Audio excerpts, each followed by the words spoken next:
Broadcasting from the business capital of the world, this is the Podcast Business News Network. It's one of those segments where you wonder if you could do this. Maybe you've thought about it. We've all read books before. We've all been inspired by books. Can I write a book? Can I actually do that? Whether it's fiction, nonfiction, whether it's poetry. Yes, you can, with the help of this gentleman. And he's back with us from NFB Publishing. Mark Pogodzinski joins us on the program. How are you doing today? Good. How are you? Very well. We've had a lot of authors on during these segments, and I just recently learned that one of the authors on a successful book tour now, right? Yes, sir. Wow. Michael Permanzaro, author of The Dale, is on a nice little tour right now. Very exciting. Well, today we're going to try something a little bit different. We've talked to authors who've done fiction, nonfiction. There was another category connected to fiction, but there was some historical connection to it. What was that called? It's creative nonfiction. Creative nonfiction. Okay, today poetry, and the author is Verde joining us on the program. How are you doing? I'm doing great. Thanks, Steve. It's great to be here. I actually tried to get on 3 hours ago. You know, you guys are 3 hours ahead all the time. So, I just wanted a piece of the action. It's so funny. I saw you logged in. We were doing another show, and our producers, I messaged them, and I'm like, who's this person? Do you know who it is? And they said, we don't know who that is. I had no idea. Well, I'm glad you made it. And lots to talk about here. First out of the gate, in terms of your book, which is The Empathy of Rain, a collection of poems by Verde, why did you decide to write a collection of poems as opposed to, let's say, a fiction or nonfiction book? Yeah, that's a great question. The funny thing is I've written my whole life, but as a technical writer, for companies like Apple, Netscape, and Sun and stuff and such. I always wanted to write my own, novel, but I think part of it, my reticence was, how the hell do you ever write dialogue? Well, the answer is we have dialogue going on 24/7 to ourselves. Mm-hmm. So, but poetry, I never dreamed of it. The only poem I ever wrote was 50 years ago in a snowstorm in New England. And the first line was, "A sunless cold breathes on snowbound streets." I was waiting for a bus in a snowstorm. That's what came to mind. And I always remembered that, but it never occurred to me to start writing poetry until COVID hit. And I got on Twitter, social media, and the writing community embraced me. And so that was the beginning. And here we are 6 years later, and I've written 2,500 poems. Wow. I know. That's more than one a day. So you're a technical writer. Do you find that this is just a nice diversion to get away from that type of writing? It's, I've never experienced anything like this. Steve, it's funny. I'm an audiophile. I have 1,200 records, vinyl records, and an incredible system. So I listen to all kinds of music. And I've always considered music to be more like a river, where it takes you, and whether it's jazz or rock and roll, it does something to your psyche. And so I was listening to music, and when I first started writing, it took forever to write that first poem, like an hour, and now I sit down and in 20 minutes, it's done. And it's like the music is like a river, and I listened to anything from Bob Dylan to Ghostly Kisses to Angus and Julius Stone from Australia, and on, Miles Davis. And I'll put the music on, I'll sit down, and a word will come to my mind, and the rest of it just falls right out of my mind. I've never experienced anything quite like it. Wow. Do you find yourself going back to songs you've heard before and then looking at the lyrics? You may have heard the song a ton of times, even since childhood. And then you go back, you revisit it, and you dissect some of the lines, and you try to figure out what it is. I've been doing that in the last 6 months, like almost every other night. Yeah, it's funny. Bob Dylan wrote a song called Visions of oh, it's not Visions of Johanna. Yeah, it is actually, and it was awarded the best lyrics for a song, Wow. of all time, and it's a gorgeous song. And it always that song sticks with me. But there's I think that's the magic of music. And for me, it's not the lyrics, it's the vibe. Yep. And we can get that from just about anything. I mean, even Ode to Joy from Beethoven's Ninth Symphony will give you that goosebump feeling. I'm right there on your page, and it's my belief that artists of all different types put their vibration into it. There's a certain vibration that goes into creative work. Why are some things more popular than others? I truly believe that we pick up on the vibration that has gone into it. And that's what we receive. That's what we're feeling. It's not just about some notes, some beats, some lyrics. Do you feel the same? You said the word vibe, so I well, wonder. actually, I do. And when I think about, back in 2023, I self-published my first book, Turbulent Waves. This is my second book, The Empathy of Rain. But the first book is going to be part of a trilogy called Entangled Universes.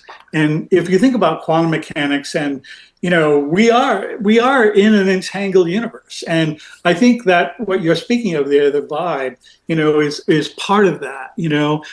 And we get it almost without words. You get a vibe from somebody you meet, for example, or a place you go to, or the people that you meet. And I think that's kind of magical.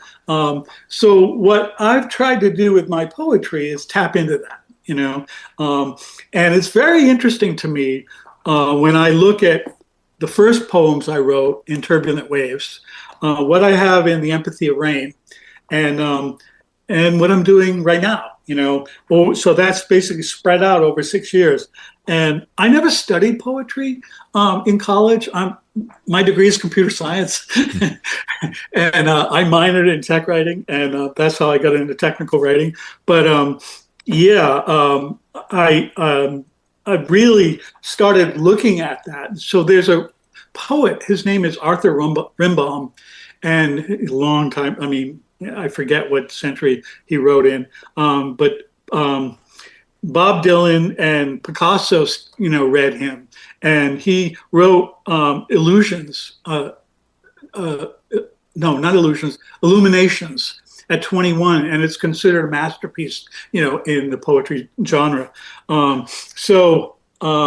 I've started to study poetry, at least poetic forms more. You've heard of the haiku, which is a very 3-line, 3 syllables. Tanka is five lines, 3 5 3 5 5, 7 7 form, and it's fun. So I've never really experienced anything quite like this before. I'm a skier. I like to let golf play me. I built a house. Going to build another one. So I like doing different things. But this came out of nowhere, and now it's such a thrill. And if we get a chance for me to read anything to you, there's a couple of ideas here. One would be to read something old, something out of the new book, and then something recent. But whatever you want to do that would be great. I before we get into that, sure. One question: is there a common theme between the poems that are in this book? So The Empathy of Rain, right. So this is not part of the trilogy. This is separate. And what I've done is I've used different types of rain. From morning dew to Scotch mist. Scotch mist is that stuff that just kind of like floats above the ground. Spring rain, cloudburst. But I learned something. So there's rain on the sun. And most people would be, what? What are you talking about? Seriously. So it's called coronal rain. And so it's one of the chapters in this book. And from the photosphere, those giant arcs of plasma that go up, well, when the plasma goes to the top of the arc, it cools. As it cools, it rains down on the photosphere. So that's coronal rain. So those are just some of the ideas, this thunderstorm. And I thought the way I've looked at all of my writing, when I start to package it in a book, Turbulent Waves was more about the emotional turbulence we've been through since COVID started.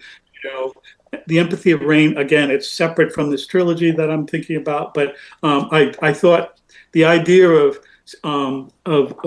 writing poetry that's kind of seeped in the rain, another nature, a part of nature. I get where you're coming from, because I was away last week and there was a rainstorm, and I walked around and I was taking pictures of the drops on plants, and every single drop was like a work of art. And I'm like trying to, get it in a certain way with a certain reflection, and what would this look like here? Kind of magical. Mark, you've edited a lot of books. You've seen a lot of books, manuscripts. How do you take a look at something like this? And, there's when it's a story, it's a continuum from the beginning to the end. This is very different. How does that work for you?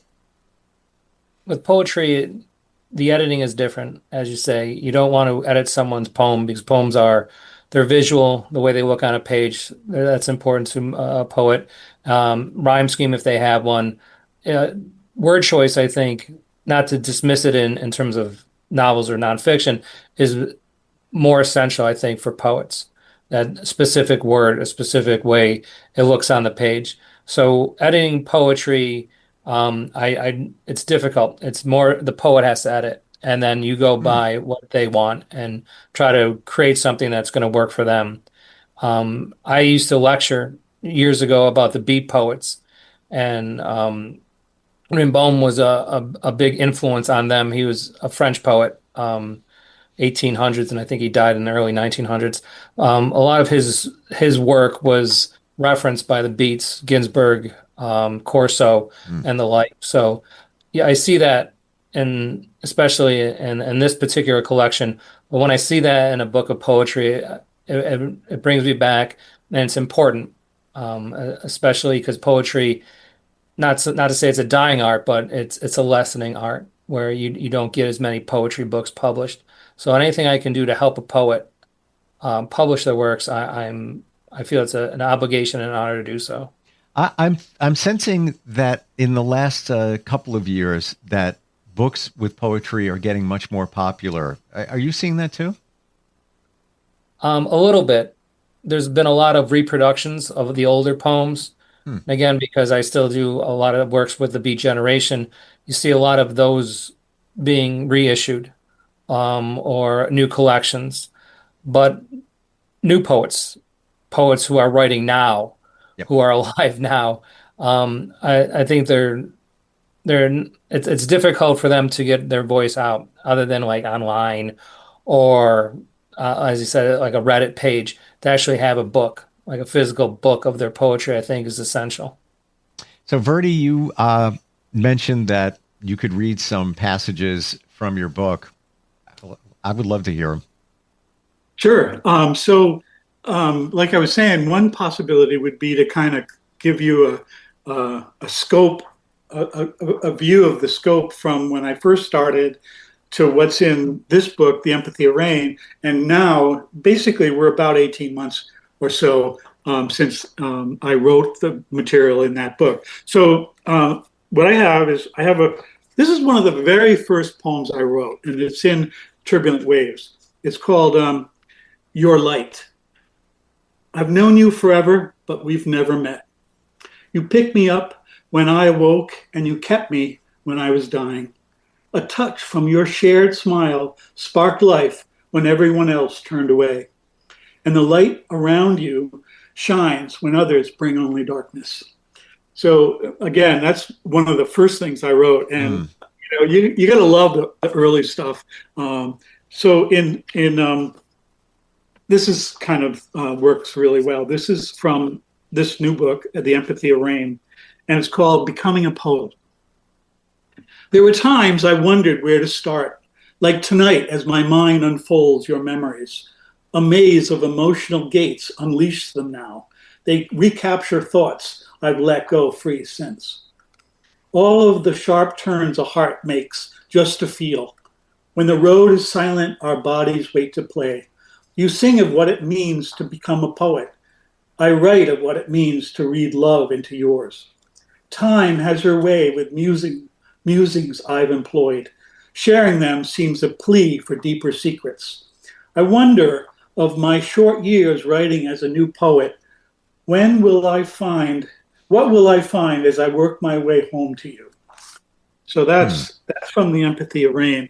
And if you want, I have one more that is something that I wrote recently. And this will give you an idea. Again, there was about 18 months between the first and the second, and this is about 18 months later. Sure.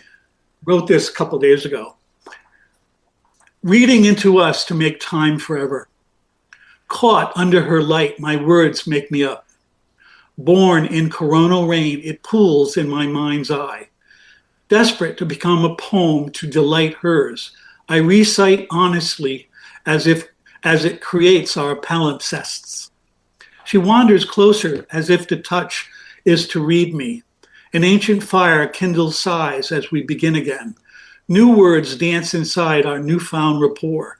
We write palindromes just to amuse reticence. Sleepy stars reign as if enchantment awakens us. The empathy of their light blankets our resolve.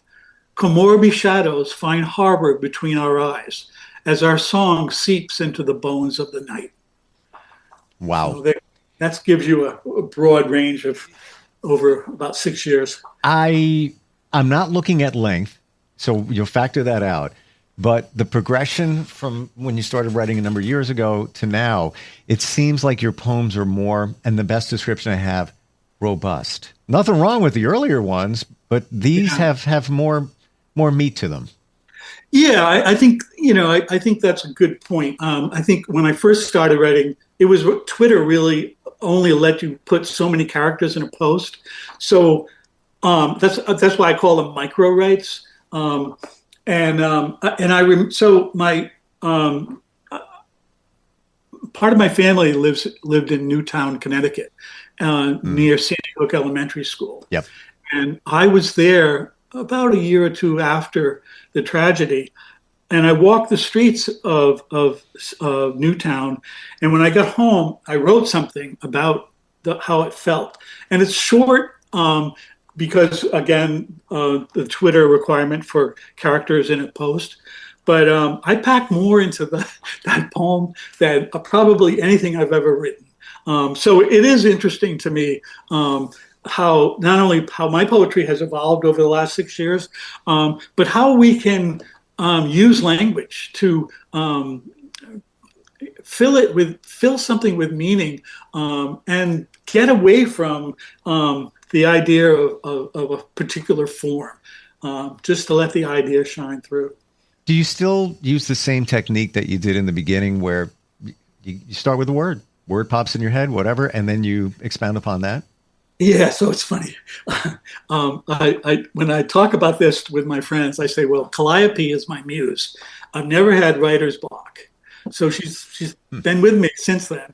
And what I'll do, I have a really nice audio system. And so when I sit down, I'll put a record on and a word will come out. And I write it. The way I write is I write an email and I send the email. When I'm done, I send it to myself. And then I deal with putting it up on social media or whatever. But so just a word or two. And, again, I'm caught in the river that the music is unfolding. And it's funny, when you talk to somebody, we don't plan ahead. I mean, we might do that for a presentation or something, but like, for example, for our Zoom meeting here, we didn't talk about, there's no preparation. In other words, you guys didn't give me some questions, so we're ad-libbing, and in a sense, poetry is also like that. And I find that quite magical. and I'm still caught in that river. And it's I've never done anything like this before. Wow. It feels like there aren't any boundaries. Even some poets rhyme.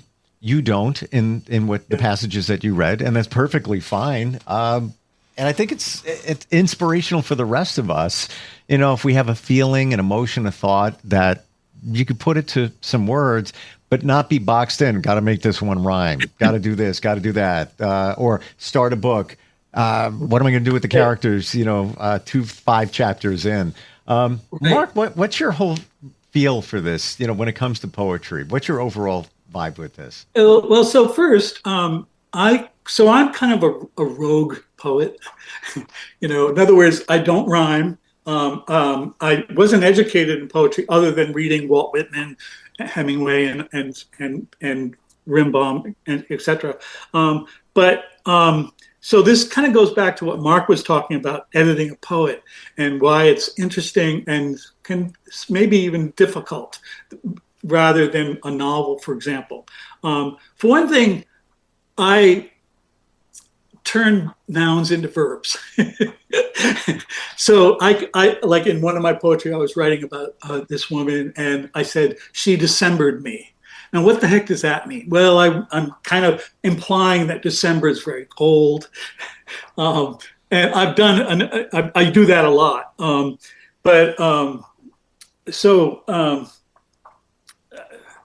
Help me out here. That actually sounds like a song lyric, not for nothing. It really does. When you work with somebody like Verde, Mark, where do you don't have to edit it. Would you even rearrange some of the content?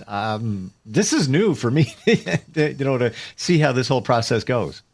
It depends on the poet. And again, a lot of the stuff that I deal with when it comes to me is the physical representation on the page. So again, just the way I was brought up and the way I was taught to edit, like a 2-page poem should be on 2 opposing pages. You shouldn't have to flip a page to finish a poem unless it's an incredibly long poem, which is fine too. So when it comes to me, I want to make sure it looks physically correct on the page.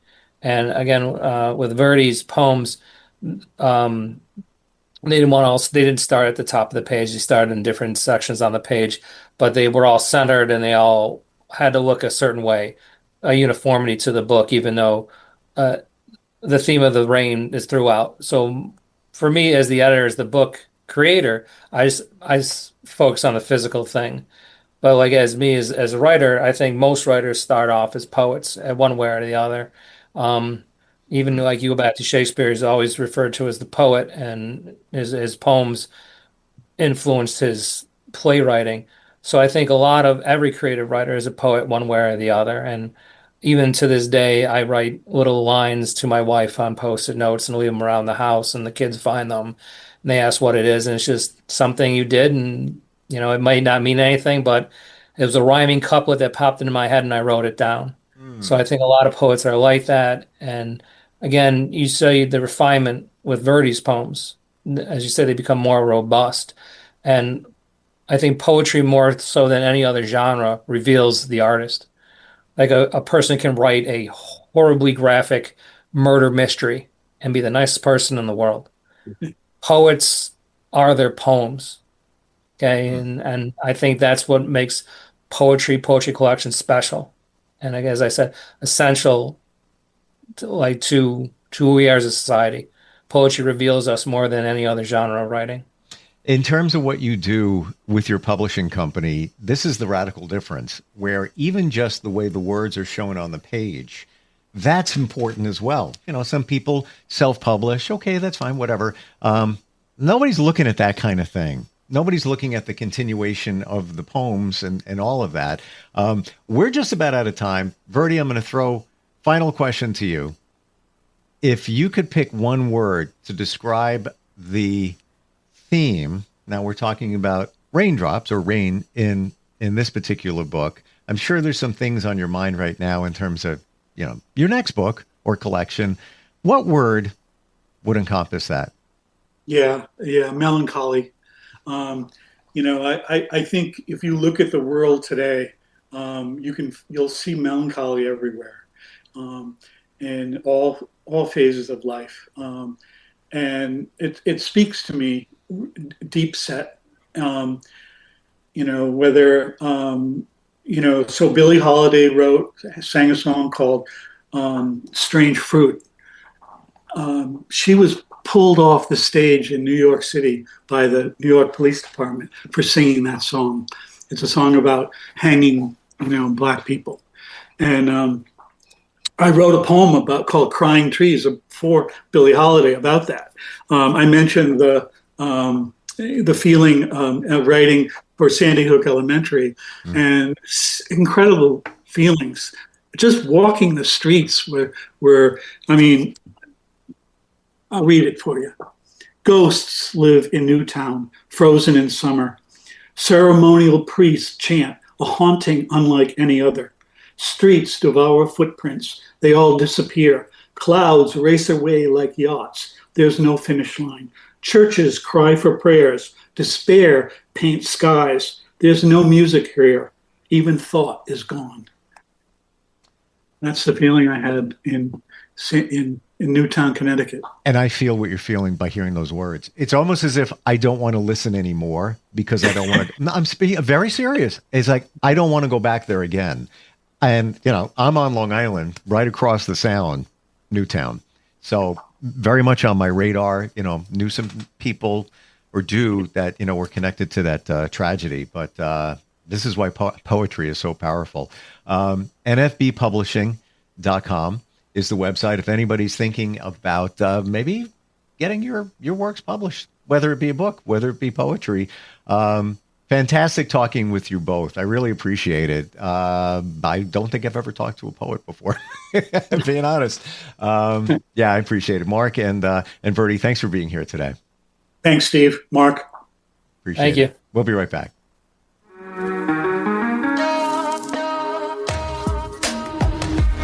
Broadcasting from the business capital of the world, this is the Podcast Business News Network. For nearly 2,000 severely injured veterans, everyday life has become filled with barriers. Day-to-day simple tasks can become pretty daunting. I have to carry my chair up 2 flights of steps or have somebody do it for me. What scares me the most is just the falling. When I'm struggling with my house, I think, to have that one great barrier just knocked down, it's crucial. Home for Our Troops is a wonderful nonprofit that builds a Mortgage-free, fully adaptive, handicap-accessible house. And there's no catch. It'll be our very first home that we've ever owned. This is a game changer. This is where your life begins again.